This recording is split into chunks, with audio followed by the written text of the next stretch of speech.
If anyone who gets one,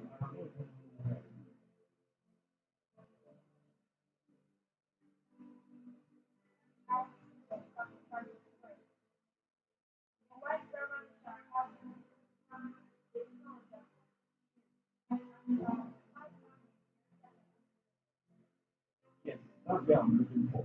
Then a wise what? A wise servant shall do what? Shall do what? Have rule over a son that causes shame.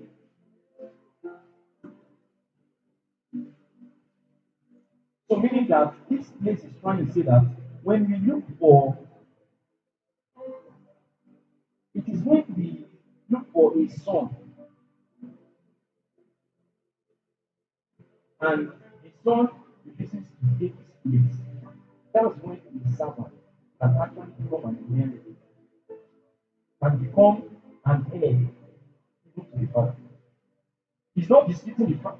The father in this kingdom would not despise his own will or his own agenda at the detriment of the foolish son. So, because the son is foolish, that does not mean the will of the father will not be done. So, when you do not find son, you can actually look for servant for the accomplishment of the will of the father.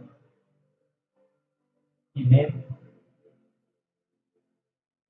So, normally, servants, looking at the case of the prodigal son, normally you realize that to some significant extent, the prodigal son outside, I mean, the servant at home is better off the prodigal son outside. Even though the prodigal son is still a son, but it causes shame to the father. So there are some things even the servant of the father will enjoy that he can never enjoy. Because it's a shame. Amen. For so many of us that have think maybe the father has time to wait for too long. Mind you, the agenda of the father will be done, whether or not you come up. Do you know that normally,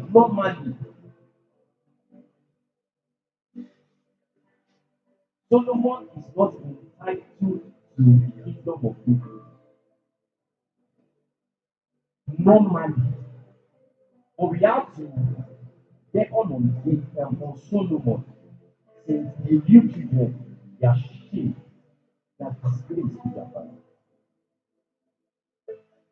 So the promises over a man's life can shift because he refuses to come into sonship. Amen. Amen.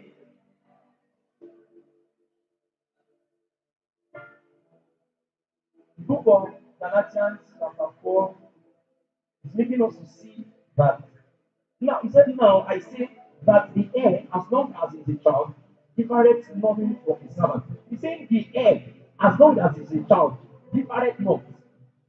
So, is the heir not a child? Answer, is the heir not a child? But he's saying as long as the heir is a child. So meaning that being a child is not enough to be an heir. Although it's one of the requirements, but it's not enough. For so many that might think, as long as I am adopted, I am become an heir. Fine, you cannot lose that with your position as a child, but you might not come into the fullness of what we call heir. You understand that now? But it's under tutors and governors until time appointed of the father.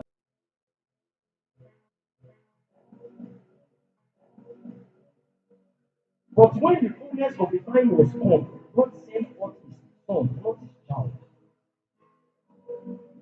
You're going to see that the Bible verse here, they are trying to place some kind of differences between child and son as heir, but child as a limitation to becoming heir.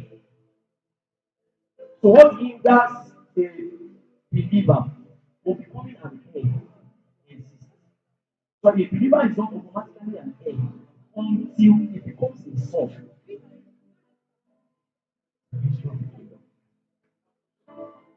In this kingdom that we are talking about, there is an errand the father has, and this errand is meant for heirs.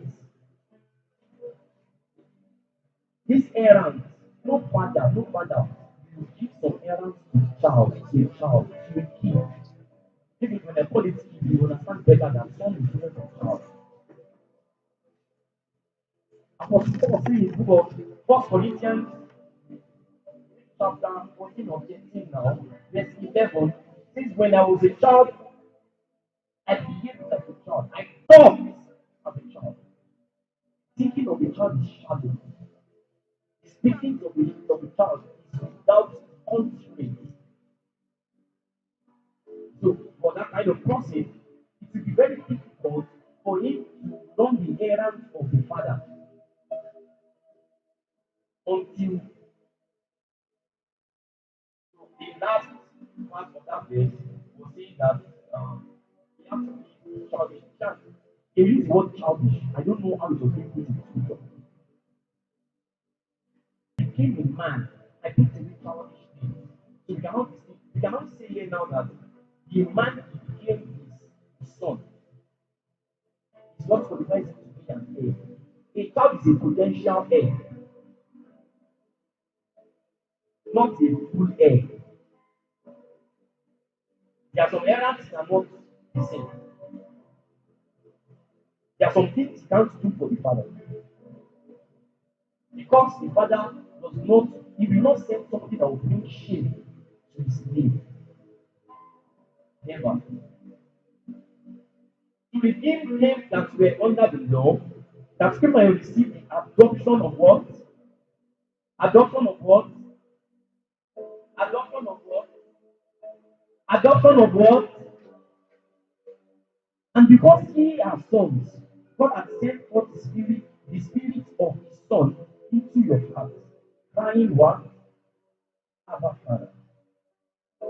Therefore, thou art no more a servant, but a son.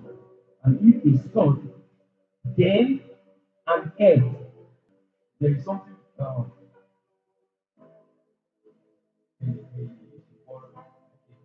it's what you call logic, philosophy. So, we are going to say, if A, then B. It means A is then an heir. Not if child, then